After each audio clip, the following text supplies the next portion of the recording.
দেশটির নাম বাংলাদেশ। ছোট দেশ হলেও রাজনৈতিক উত্তেজনার কেন্দ্রবিন্দু। এখানে ক্ষমতা দখলের লড়াই যেন একটা চিরন্তন খেলা।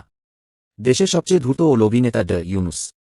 তিনি রাজনীতিতে এসেছিলেন সাধারণ মানুষের অধিকার রক্ষার কথা বলে।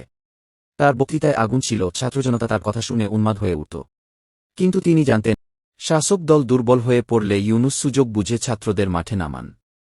স্বাধীনতা, গণতন্ত্র, অন্যায়ের বিরুদ্ধে লড়াই, রাজাকার, এমন সব স্লোগানে শহর মুখর হয়ে ওঠে।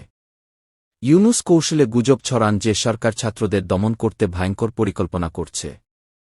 তরুণরা ক্ষেপে ওঠে, বিক্ষোভের ঢেউ ছড়িয়ে পড়ে। কিন্তু ছাত্ররা বুঝতে পারেনি, তাদের ক্ষোভ, তাদের ত্যাগ, সবই ছিল ইউনূস পরিকল্পনার অংশ।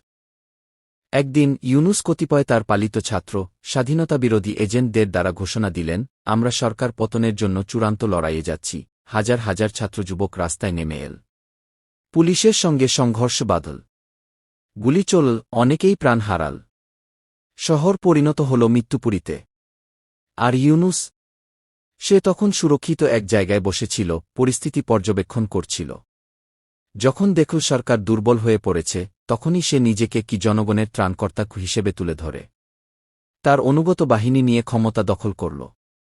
শহর জুড়ে লাশের গন্ধ, আহতদের আর্তনাদ বাতাসে ভাসছে। আর ইউনূস এখন প্রেসিডেন্সিয়াল চেয়ারে বসে, চোখে ঠান্ডা হাসি। কেউ আর প্রশ্ন করে না, এই বিপ্লবের আসল উদ্দেশ্য কি ছিল।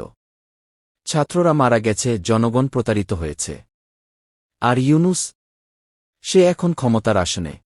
কেউ কেউ ফিসফিস করে বলে, আমরা কি আসলেই মুক্তি পেয়েছি, নাকি শুধু আরেকজন শাসকের গোলাম হয়ে গেছি? কিন্তু ক্ষমতার মহলে এসব প্রশ্নের কোনো উত্তর নেই।